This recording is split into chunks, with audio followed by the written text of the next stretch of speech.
teman-teman, selamat datang lagi di Bagi-Bagi Bahasa bersama saya Tiwi. Dan kita akan melanjutkan materi sebelumnya, yaitu mengenai prepositions. Di prepositions 2 untuk kata at dan on. Jadi bagi teman-teman yang baru saja melihat video ini, bisa cek ke video sebelumnya, yaitu preposition 1.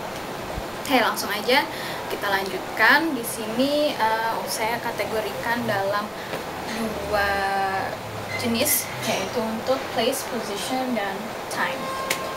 Pertama-tama yang kita bahas di sini adalah mengenai at. Ya, at di sini penggunaannya untuk lokasi yang spesifik, ya. Contohnya at home, ya, atau at the hospital, atau at the park. Dan at juga digunakan untuk alamat lengkap. Misalnya, he lives at 10 Downing Street, ya, misalnya seperti itu. Oke, dan itulah untuk at. Oke, saya lanjutkan lagi. Untuk on, perbedaan antara on dan at di sini dapat kita lihat. Untuk on, dia untuk benda yang berada di atas sesuatu, ya. Misalnya kita bilang buku berada di atas meja, kita bilangnya the book is on the table, ya. Jadi menggunakan on, ya. Contoh di sini, put the book on the table.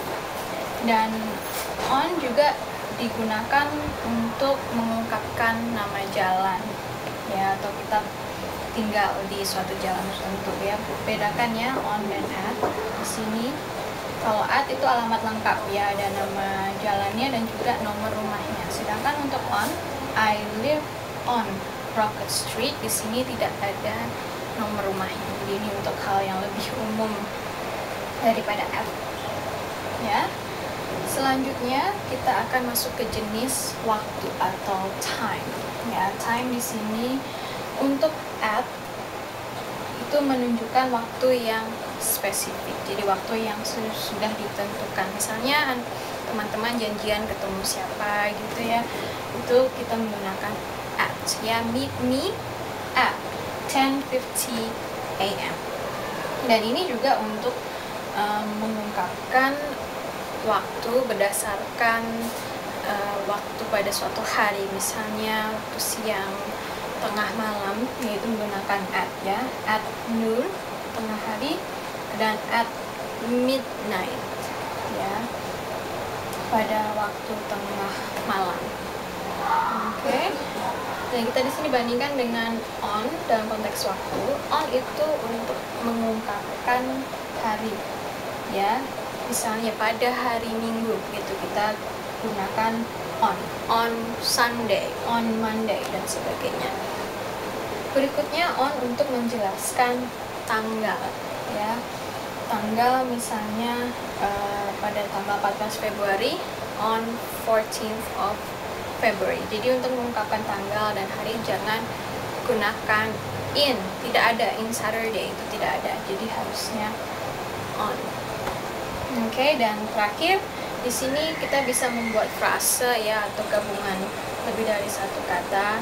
Misalnya at the beginning, at itu bisa kita juga ganti dengan in, ya, in the beginning, atau in between, di antara. Oke, sebelum video ini saya akhiri, saya ingin mungkin menjelaskan sedikit mengenai betapa sulitnya prepositions, ya.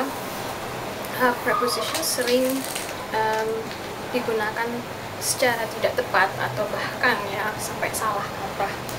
Kenapa bisa seperti itu? Ya, saya hapus dulu dan akan saya jelaskan.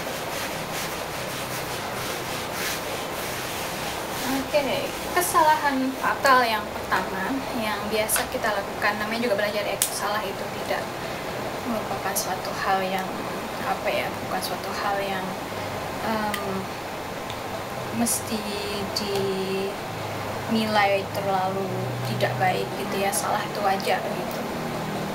Dalam mempelajari bahasa, kita kita otomatis akan membandingkan dengan bahasa kita sendiri. Ya, misalnya contoh dalam bahasa Indonesia kita akan di mana-mana untuk menunjukkan tempat itu kita pasti menggunakan di. Ya, di ruangan 101, di sana. Ya, dan di sini biasanya teman-teman atau yang lagi belajar gitu ya langsung di itu in gitu ya. Terus kalau di sana, sana to there, jadi in there. Oke.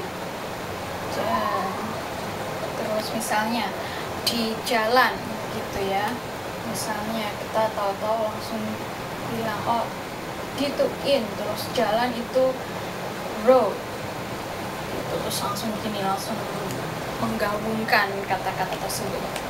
Oke, caranya tepat ya, caranya tuh untuk belajar itu cukup oke. Tetapi di sini ada kesalahpahaman ya, di sini ada ketidaktepatan ya, maaf tadi saya bilang tepat ya, di sini ada suatu hal yang rancu. Nah, maka dari itu kita juga harus mengerti konsep konsep bahasanya itu, harus dilihat teorinya dulu ya.